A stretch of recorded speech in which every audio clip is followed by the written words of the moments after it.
You really dragged that onto this stage in front of all these people? Pennington pointed at Faith's charred violin. Girl, humiliating. That thing looks like it crawled out of a house fire. The audience laughed. 800 seats. Not one person stopped them. Everyone here trained at Juilliard. Curtis, Eastman. And you? What, you trained at a bus stop? Please, just let me play.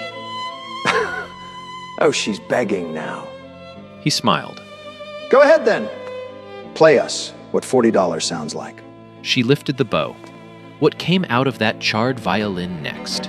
It wasn't music, and nobody in that room laughed again. Crazy, right? But this moment didn't come out of nowhere.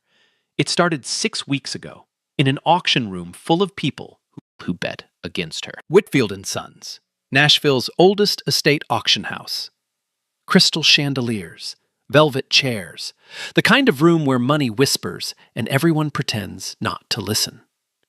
Gerald Whitfield stood behind the podium and opened to lot number 112. He almost skipped it. Almost. But procedure is procedure. A violin, recovered from the Beaumont estate fire, 1987. He paused. Let the room read between the lines. Opening bid? $40. He said it the way a waiter says tap water. Technically available. Not recommended. Douglas Pennington, front row, silk pocket square, third-generation antiques dealer, turned to the couple beside him. $40 for a cremated Stradivarius. Shall I bid, or shall we skip straight to the eulogy? Laughter. Big, confident, expensive laughter. The kind that comes from people who've never been on the wrong side of it. Then a voice from the back row stopped it cold. $40. Not loud, not angry, just certain. The way someone says their own name. 800 heads turned. Faith Carter sat in the last row. Gray hoodie, canvas backpack, Greyhound ticket folded in her pocket. Memphis to Nashville, 3 hours, one way. 21 years old. $43 to her name. Gerald blinked. We have $40 from the young lady in the back. No paddle moved. Nobody wanted to compete for a joke. Going once. Going twice. The gavel cracked, fast, sharp, the sound of a door slamming on a room that had already moved on. Sold. Faith walked to the front. Set 2 20s on the counter, bills so soft they barely made a sound. Picked up the case, held it close. The way someone holds something that still has a heartbeat. Pennington watched her pass. He leaned out, arm draped over the velvet chair. Word of advice. Next time you want to throw away money, at least buy something that isn't already dead. Faith didn't look at him, didn't slow down. Pushed through the glass doors and stepped into the Nashville sun.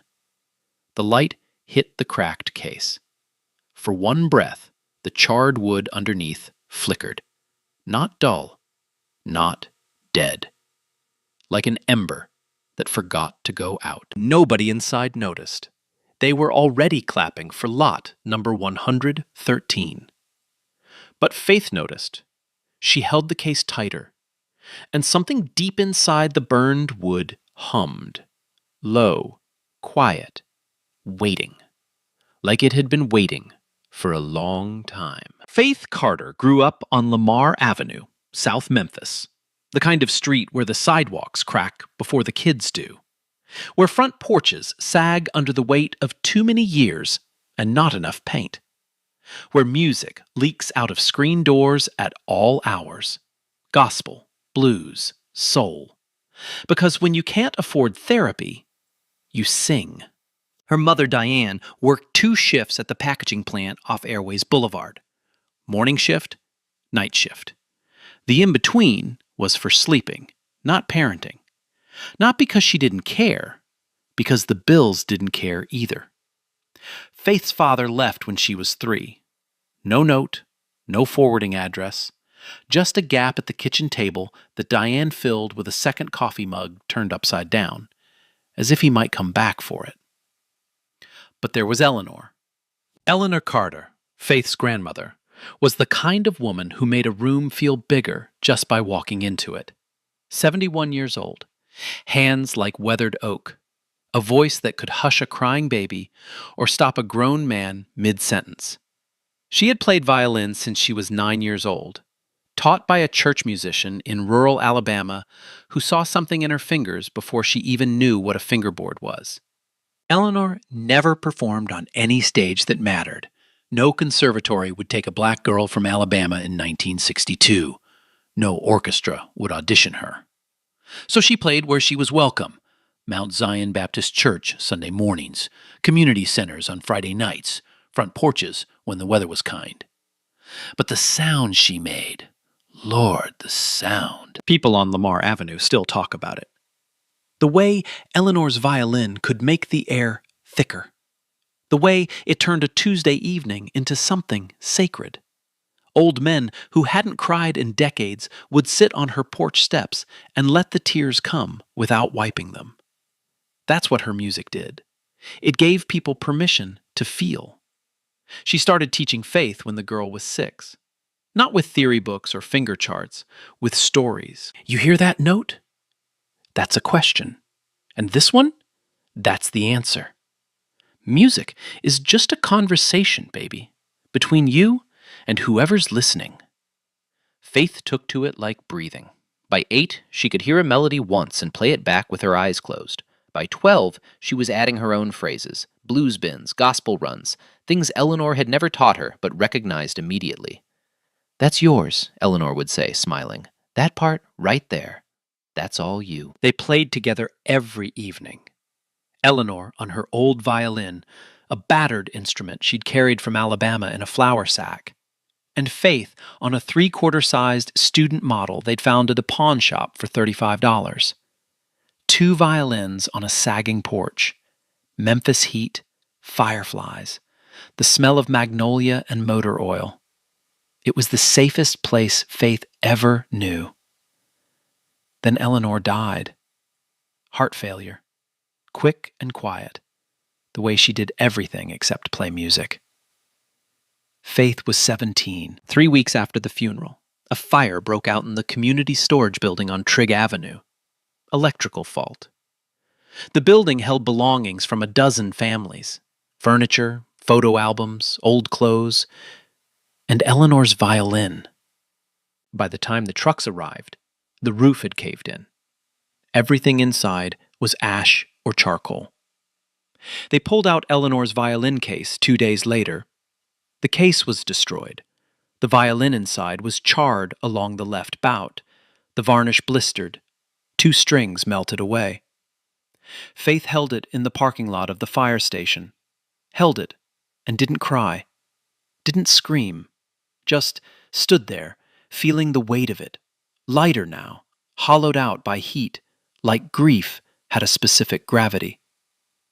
She put the violin in her closet, closed the door, didn't touch an instrument for 4 years.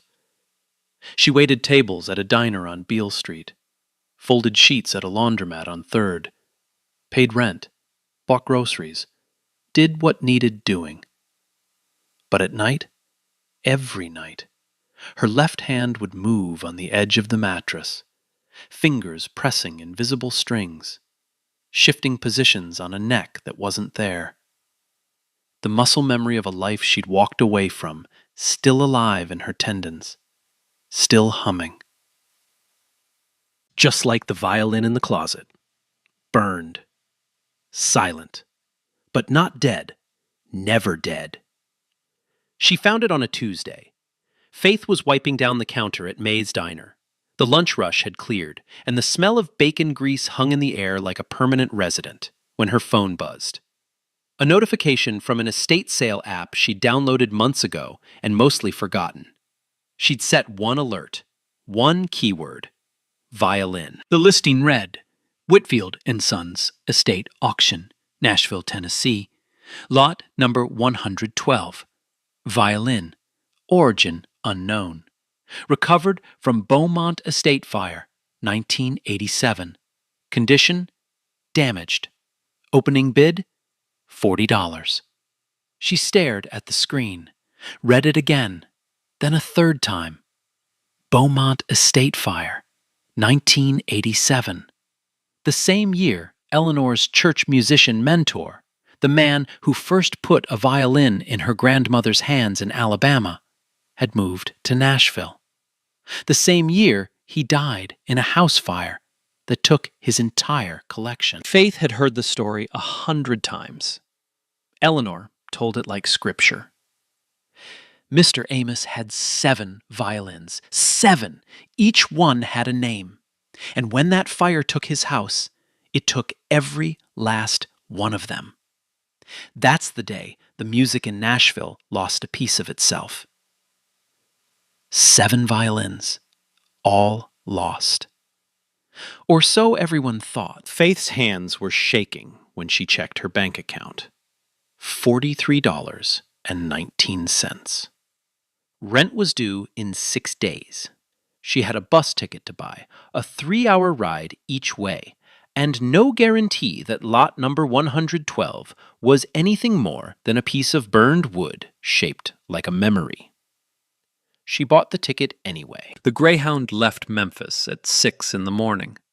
Faith sat by the window with her backpack on her lap and watched Tennessee scroll by.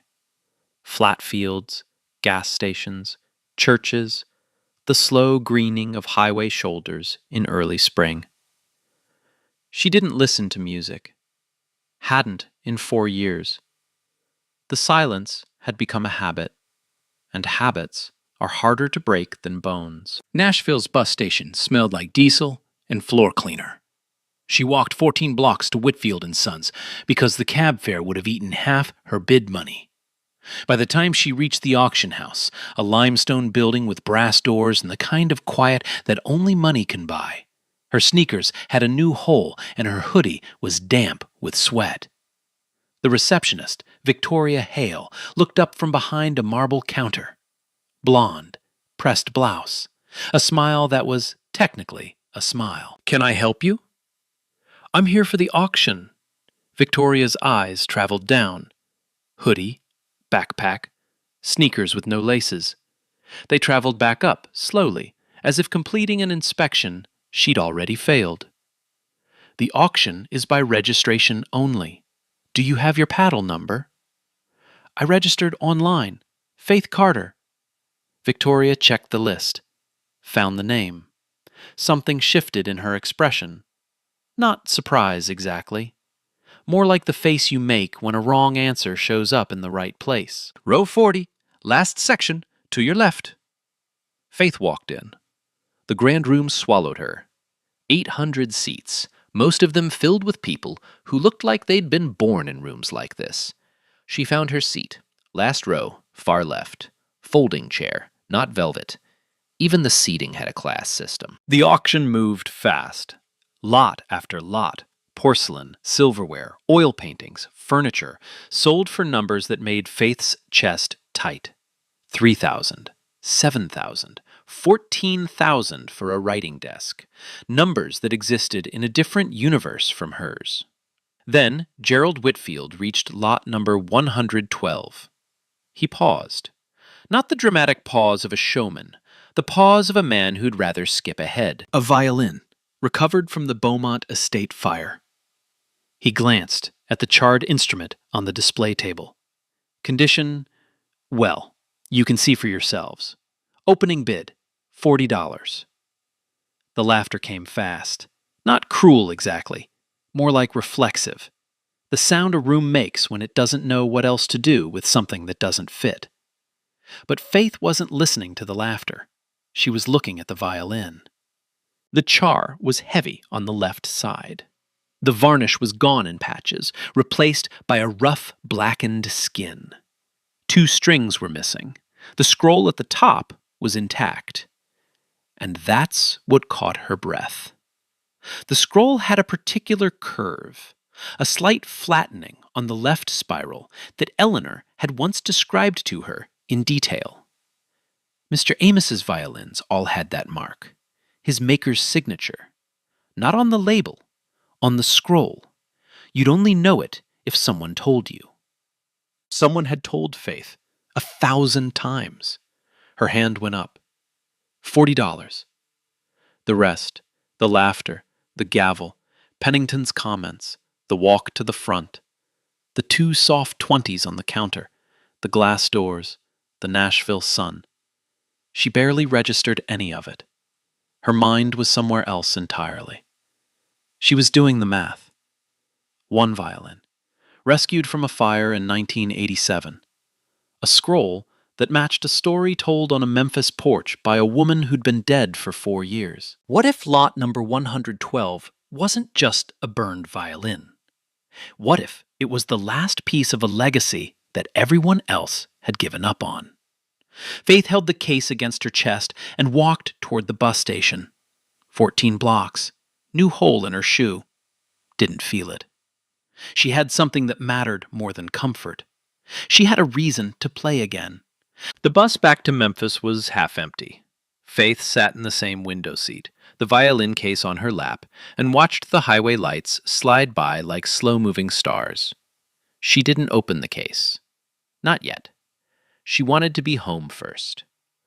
Whatever was about to happen between her and this instrument, it needed to happen in private. Her room was a 12 by 10 rectangle on the 2nd floor of Lorraine Webb's house on Spotswood Avenue. 1 window. 1 radiator that worked when it wanted to. A mattress on a metal frame. A folding table she used as a desk, a dinner table, and sometimes an ironing board. The walls were bare, except for 1 photograph. Eleanor, on the porch, violin tucked under her chin, eyes closed, smiling at something only the music could see. Faith set the case on the table, unlatched it. The hinges groaned. The violin lay in the ruined felt like a patient on an operating table. Charred. Cracked in 2 places along the lower bout. The remaining strings, A and D, were dull and oxidized, coiled loosely around pegs that had warped in the heat. She picked it up. Lighter than she expected. Fire eats density. What remained was a skeleton of spruce and maple, fragile and warm to the touch. She started that night. A paring knife from the kitchen. A bottle of linseed oil she bought for $3 at the hardware store. Cotton rags torn from an old t-shirt. She worked under the desk lamp, scraping the char in slow, careful strokes, the way a surgeon removes dead tissue to find what's still alive underneath.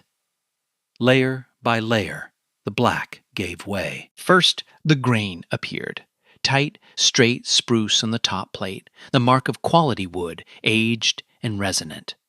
Then the maple on the back and ribs emerged, flame maple, with a ripple pattern that caught the light like water. Whoever had built this violin had chosen their wood the way a painter chooses canvas, with intention, with love. Faith worked for 5 hours that first night. Her fingers cramped, her eyes burned from the lamp. She didn't stop. By the 3rd night, the body was clean. Not beautiful. The scars were permanent, the varnish gone in patches, the wood discolored in places where the heat had penetrated deepest. But the shape was there. The curves, the F-holes, still elegant despite the damage. And the scroll, that scroll with its telltale flattened spiral, gleamed under the oil like it had been waiting for someone to look. She bought new strings, $12. Tomastic Dominance, the only set the music shop on Union Avenue carried that she could afford. She sat on the edge of the mattress, threaded each string through the tailpiece, wound the pegs slowly, tuning by ear the way Eleanor had taught her. Never use a machine to tune, baby. Your ear is better than any machine, because your ear knows what the music is supposed to feel like. A machine only knows what it's supposed to sound like. The E string tightened. The A string found its center. The D string settled. The G string, the deepest, the one that lives in the chest, locked into place with a resonance that vibrated through Faith's collarbone. She drew the bow across the open G. One note. The sound filled the room the way water fills a glass, completely, instantly, with nowhere left to go. Deep, warm, rich in a way that didn't match the instrument's appearance, like hearing a cathedral organ come out of a burned shoebox. Faith's breath caught. She played the open D, then A, then E. 4 strings, 4 voices, each one clear, each one full, each one carrying a weight that a $12 set of strings had no business producing. It wasn't the strings. It was the wood. Whatever this instrument was, wherever it had come from, whoever had made it, the fire had not killed it. The fire had stripped it down to its essence, and what was left was pure. She played Amazing Grace, Eleanor's arrangement, the one with the blue notes in the second verse and the gospel run at the bridge. Her fingers remembered before her brain did. 4 years of silence, and the muscle memory came flooding back like a river breaking through a dam. She cried, not the sobbing kind, the quiet kind.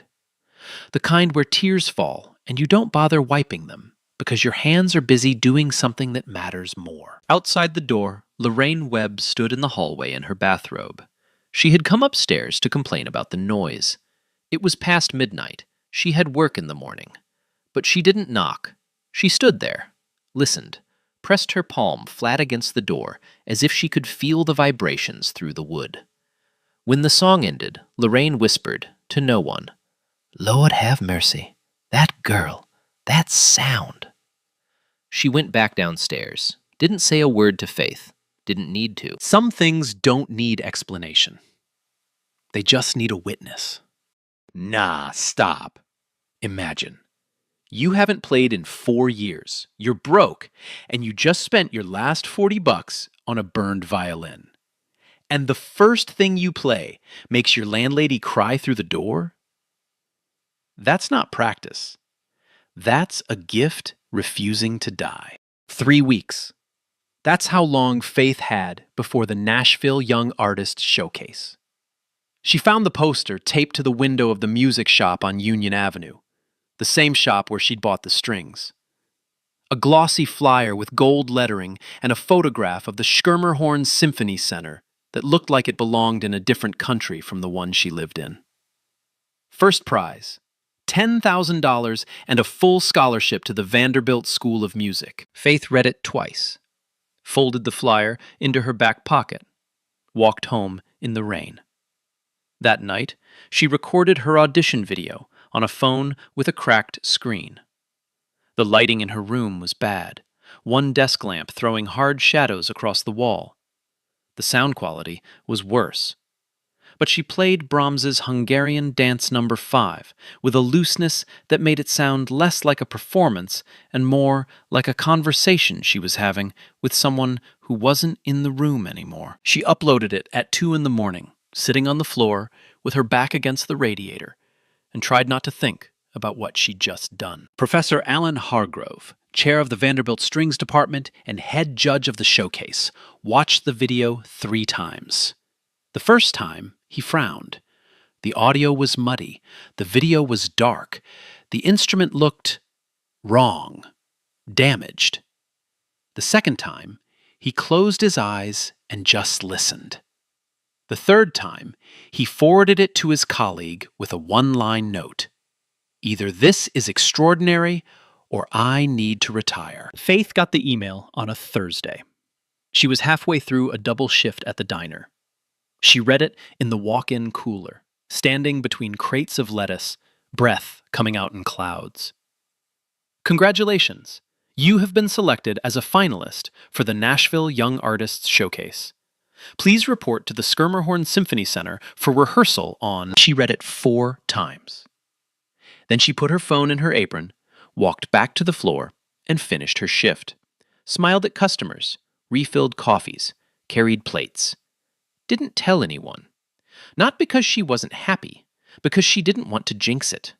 Some good news is too fragile to say out loud. The first rehearsal nearly broke her. 12 finalists. 11 of them were conservatory students: Juilliard, Peabody, Curtis, Eastman. They arrived with instrument cases that cost more than Faith's rent. They wore rehearsal clothes that looked like they'd been chosen by stylists. They warmed up with scales that sounded like polished glass. And then there was Faith. Hoodie, backpack, a charred violin in a case held together with duct tape. Stephanie Ashford noticed her first. Stephanie was the favorite. 22, blonde, Juilliard-trained, daughter of a Nashville real estate developer. Her violin was a 1920s Guarneri copy worth $50,000.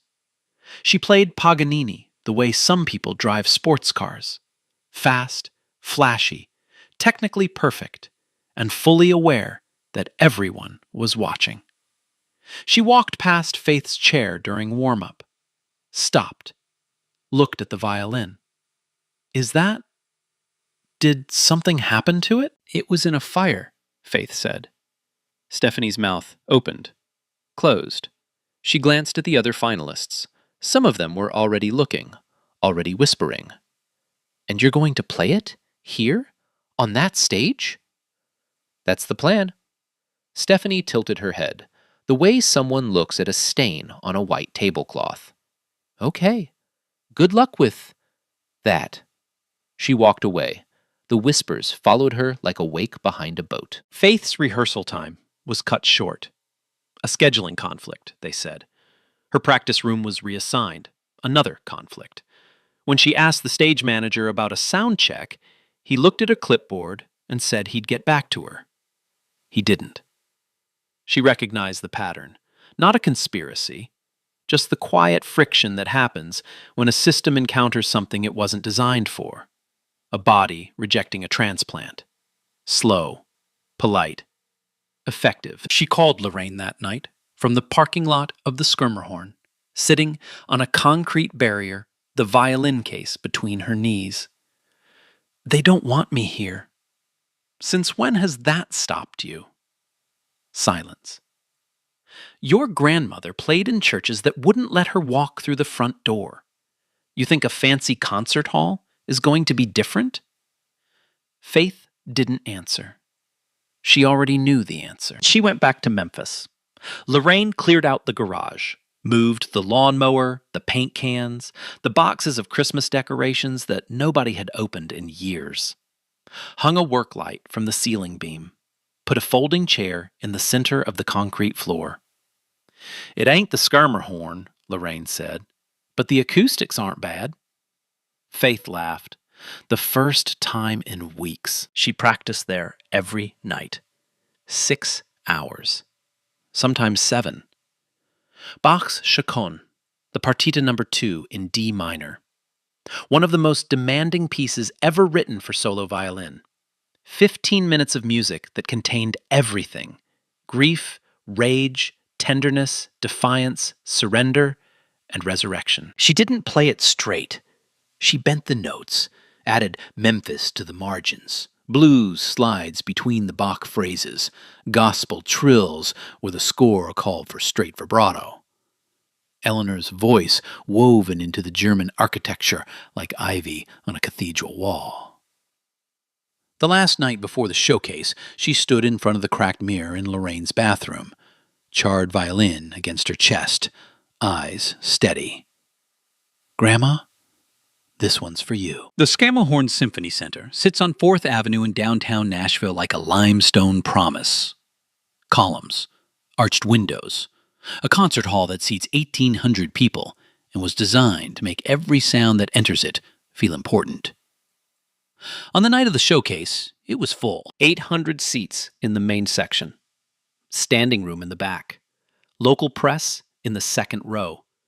A camera crew from the Nashville Arts Channel setting up in the balcony.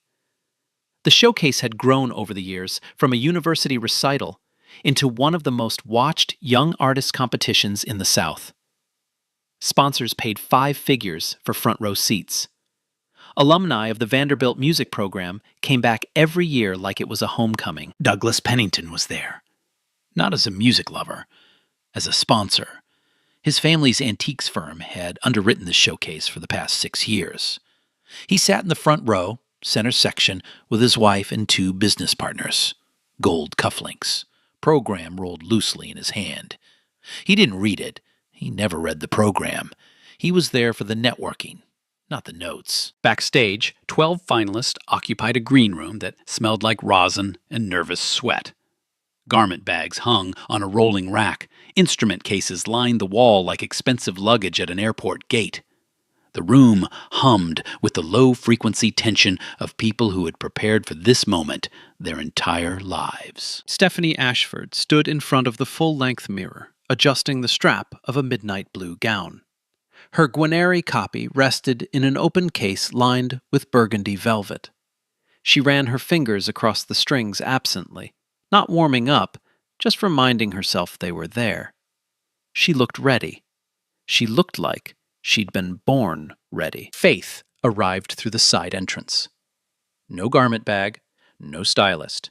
She wore black pants, the only pair she owned without a hole, and a black blouse Lorraine had pressed for her that morning with an iron so old it hissed. The charred violin rode in its duct-taped case on her back. She found a folding chair in the corner of the green room, set the case on the floor, opened it. The charred body caught the fluorescent light, and for a moment it looked worse than it had in her apartment. Under these lights, next to these instruments, it looked like a prop from a disaster movie. She felt the stares before she saw them. 2 finalists glanced over, then away. One whispered to another. A cellist from Peabody actually walked closer, looked at the violin, and said, Are you seriously going to... before catching himself and walking back without finishing. Stephanie crossed the room. Slow, deliberate, the way someone approaches an accident on the highway. You know, she said, loud enough for the room, most people at least try to look like they belong. Faith looked up. I'm not here to look like anything. Clearly, Stephanie's eyes went to the violin. I just hope whatever that is doesn't fall apart on stage. That would be embarrassing. For everyone. Faith said nothing. She tuned the violin. The G string first, then D, A, E, each one finding its center in the noise of the green room like a voice cutting through a crowd. The competition started at 8. One by one, the finalists took the stage. The level was high. A cellist from Curtis played Elgar with a maturity that drew murmurs of approval. A violinist from Eastman delivered a Wieniawski scherzo that crackled with energy. The audience leaned in. The judges scribbled. Then, Stephanie. She walked out like she owned the stage. And maybe she did. Her family had paid for the lighting rig. She played Paganini's Caprice No. 24, the showpiece, the calling card, the piece every young violinist plays when they want the world to know they can do things with their fingers that most people can't. And she played it well. Technically. Flawlessly. Every note in its place, every passage clean, every shift precise. The audience applauded hard, standing ovation from the sponsor section. Pennington clapped, with the program still rolled in his hand, nodding like a man who had just confirmed what he already knew. Stephanie came off stage glowing. She set her violin down, looked at Faith, and smiled. The kind of smile that says, "Follow that." Faith was last. The stage manager touched her shoulder. "You're up." She stood, picked up the case, walked toward the stage entrance.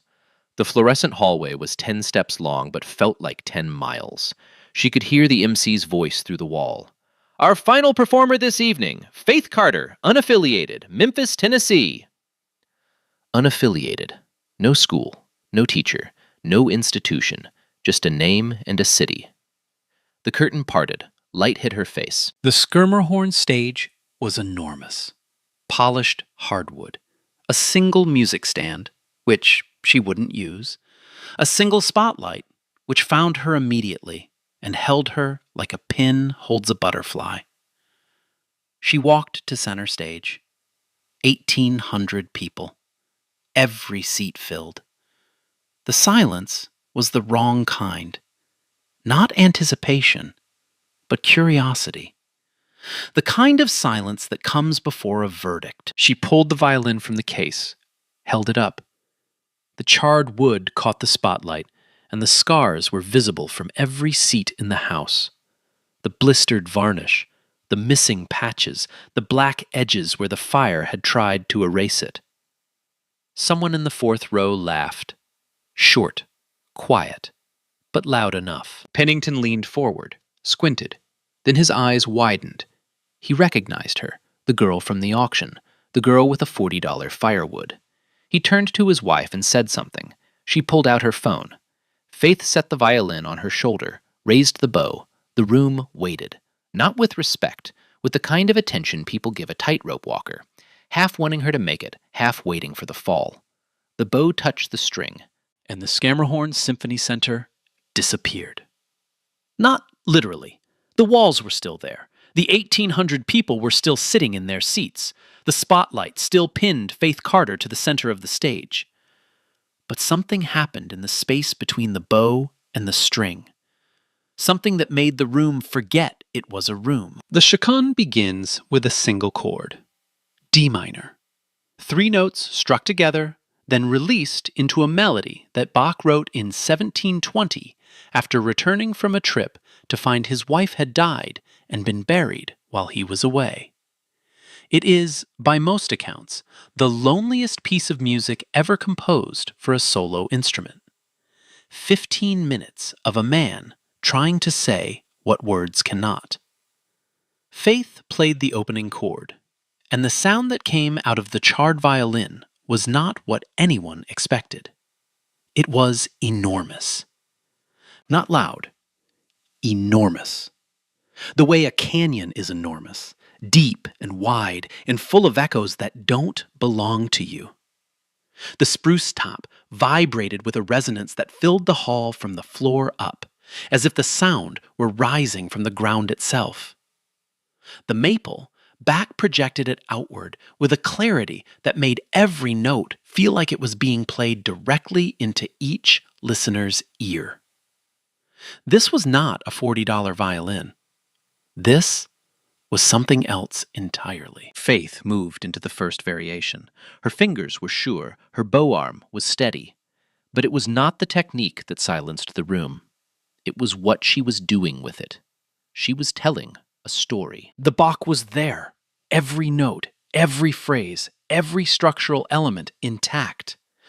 But between the lines, around the edges, underneath the German precision, Faith had planted something else. Memphis. The blues bends she'd learned by ear on Beale Street. The gospel slides Eleanor had played on Sunday mornings at Mount Zion. The raw, bent, aching notes of a tradition that Bach never knew, but would have recognized. Because grief sounds the same in every language. The first variation ended. The second began, faster now, more urgent. Faith's left hand moved up the fingerboard with a fluidity that made the shifts invisible. She wasn't playing the notes, she was speaking them. Each phrase was a sentence, each pause was a breath. The music had a pulse, and it was synced to something primal in the room. Professor Hargrove put his pen down. He'd stopped writing 3 minutes ago. His hand was flat on the judging table, pressing down, as if he needed to hold on to something solid. His co-judge, Dr. Miriam Holloway, had removed her glasses. She was not wiping her eyes. She was not blinking. She was trying to understand what she was hearing, and failing in the best possible way. In the front row, Pennington's wife had lowered her phone. The screen was dark. She'd forgotten she was holding it. Pennington himself had not moved. His rolled program sat in his lap, untouched. His jaw was set. His eyes were fixed on the stage, on the girl. on the burned violin he'd called firewood 6 weeks ago. Something was happening behind his expression. Not shame, not yet, but the first crack in the wall that shame eventually walks through. The chaconne shifted to D major. This is the passage that musicians call the light. After 10 minutes of darkness, of minor keys and grief and tension wound so tight it feels like the strings might snap, Bach opens a door, and light pours in. Faith played it like sunrise, not fast, not flashy. She slowed down, let each note breathe. The charred violin sang in the upper register with a sweetness that shouldn't have been possible from wood that had been through a fire. But fire does that sometimes. It burns away everything that isn't essential. What's left is pure. A woman in the 12th row pressed her hand to her mouth. Her husband reached for her other hand without looking. In the balcony, a cameraman who had been adjusting his focus stopped. His hand stayed on the lens, but his eye was no longer on the viewfinder. He was just watching. 1,800 people. Not one cough. Not one shifted weight. Not one phone screen lit. Silence. The kind of silence that isn't empty. It's full. Full of everything the music is saying that no one in the room has the words for. Faith returned to D minor for the final section. The grief came back, but it was different now. Not the grief of loss, the grief of understanding, of knowing that some things are beautiful precisely because they are broken, that the cracks are where the sound gets in. Her bow slowed. The final measures of the chaconne, a recapitulation of the opening theme, the same 3-note chord, but now carrying the weight of everything that came before it. Faith played it with her eyes closed, her chin pressed into the charred chin rest. Her body swayed slightly, not for show, but because the music was moving through her, and she was letting it. The last note, D, open string. She held it. Let it ring. Let the overtones bloom and decay naturally, filling the hall with a sound that faded so slowly it was impossible to tell where the note ended and the silence began. She lowered the bow. 3 seconds of absolute nothing. The kind of nothing that has texture, that has weight. Then the Schirmerhorn erupted. It didn't start with one person. It started everywhere at once, like a dam breaking. 1,800 people on their feet, applause so loud it felt physical, a wall of sound crashing against the stage. Someone in the balcony shouted. Someone else was crying and clapping at the same time, the way you do when your body can't decide which response is appropriate, so it chooses both. Stephanie Ashford stood in the wings. She was not clapping. She was not angry. She was holding her $50,000 Guarneri copy against her chest. And for the first time in her life, she understood the difference between playing an instrument and making it speak. Pennington stood, slowly. His hands hung at his sides. He did not clap. He just stood there, looking at the girl, looking at the violin, looking at the wreckage of every assumption he had ever made about what $40 could buy. The applause lasted 4 minutes. Faith stood at center stage, the charred violin at her side, and let it wash over her. She didn't bow at first, didn't know how. Nobody had ever taught her what to do when a room full of strangers decided you mattered. She bowed once, small, quick, the way Eleanor used to nod after playing at Mount Zion, not for praise, but out of respect for the moment itself. Backstage, it started immediately. Professor Hargrove found her before she'd even put the violin back in the case. His eyes were red. He didn't try to hide it. "Miss Carter, how long have you been playing?" "Since I was 6. My grandmother taught me." "And the piece, the chaconne, Who coached you on it? Nobody. I worked from a recording, and some of it is mine. Hargrove was quiet for a moment, the kind of quiet that happens when someone is recalculating everything they thought they knew. The passages that were yours, he said carefully. The blues phrasing, the gospel elements, those were... I have to be honest with you. In 30 years of teaching at Vanderbilt, I have never heard anyone do what you just did with that piece. You didn't just play Bach. You had a conversation with him, and he answered. Faith held the violin tighter. She didn't know what to say, so she said nothing. Then Thomas Whitmore arrived. Whitmore was 63, silver-haired, soft-spoken, one of the most respected instrument appraisers in the United States. He attended the showcase every year as a guest of the Vanderbilt Music Department. He had watched Faith's performance from the 5th row. He had not moved for 15 minutes. And now he was standing in the green room, asking if he could hold the violin.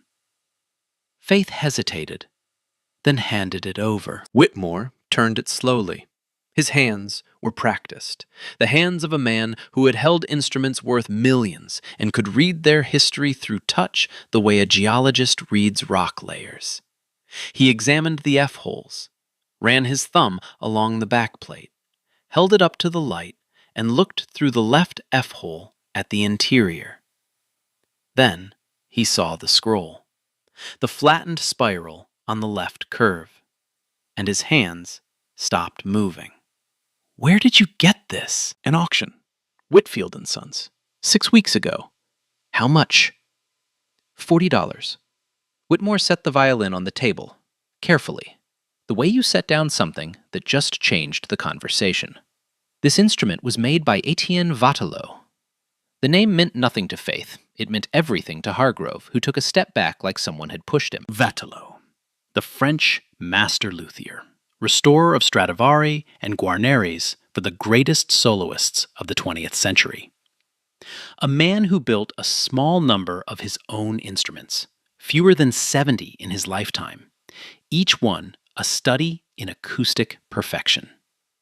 His violins were held in private collections, museums, and the hands of soloists who had waited years to acquire one. And one of them, number 44, completed in 1971, sold to a collector in Nashville who died in the house fire in 1987, had been missing for 39 years.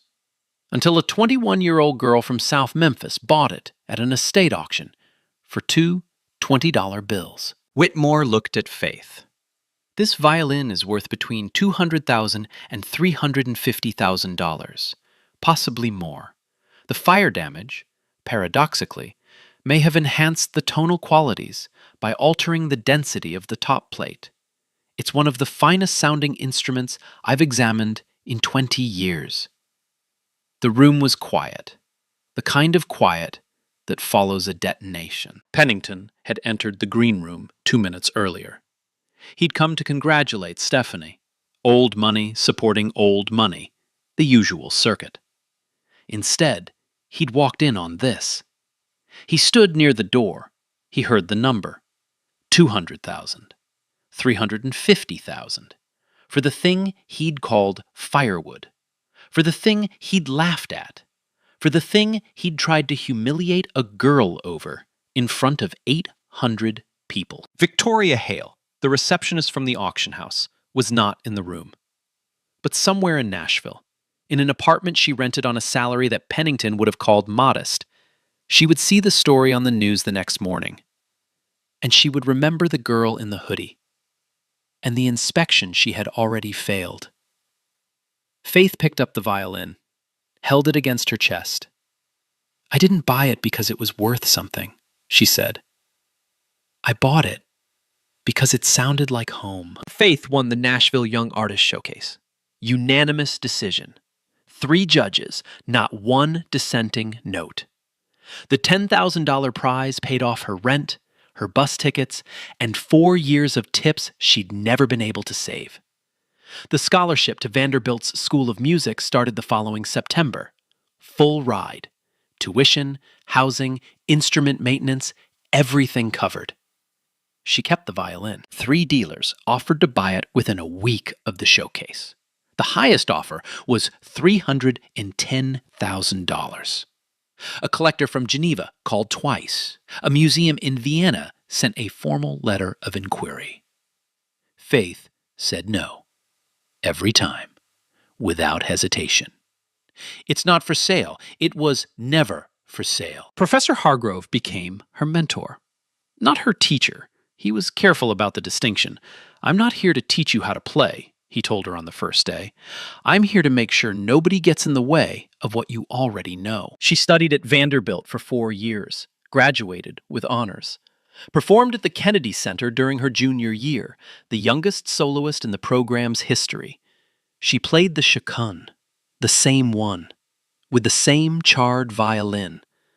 The Washington Post review called it a performance that rewrites the relationship between classical tradition and American roots music. She never sanded down the burn marks, never revarnished, never tried to make the violin look like something it wasn't. The scars are part of the sound, she told an interviewer. You take those away, you take away the story, and the story is the whole point. Stephanie Ashford finished 3rd at the showcase. She returned to Juilliard the following week. 2 years later, she transferred to Vanderbilt. She never said why publicly, but on the day she arrived, she knocked on Faith's practice room door, sat down, and said, "Teach me what you hear, because I've been playing my whole life and I've never heard it." They became collaborators, then friends. The kind of friendship that starts with competition and ends with respect. The rarest kind. Douglas Pennington sent a letter 3 weeks after the showcase, handwritten, 2 paragraphs. No excuses, no justifications, just an acknowledgement that he had been wrong, and a check for $5,000 made out to the Eleanor Carter Music Foundation. Faith cashed the check, used every dollar for instruments, violins, cellos, violas, for children in South Memphis who couldn't afford them. She did not write back. Some debts are paid by what you do next, not by what you say. Every Sunday, Faith drives to Memphis, takes I-40 west, 2.5 hours. She plays at Mount Zion Baptist Church, the same church where Eleanor played for 40 years. Same pew, same light through the stained glass. Different violinist.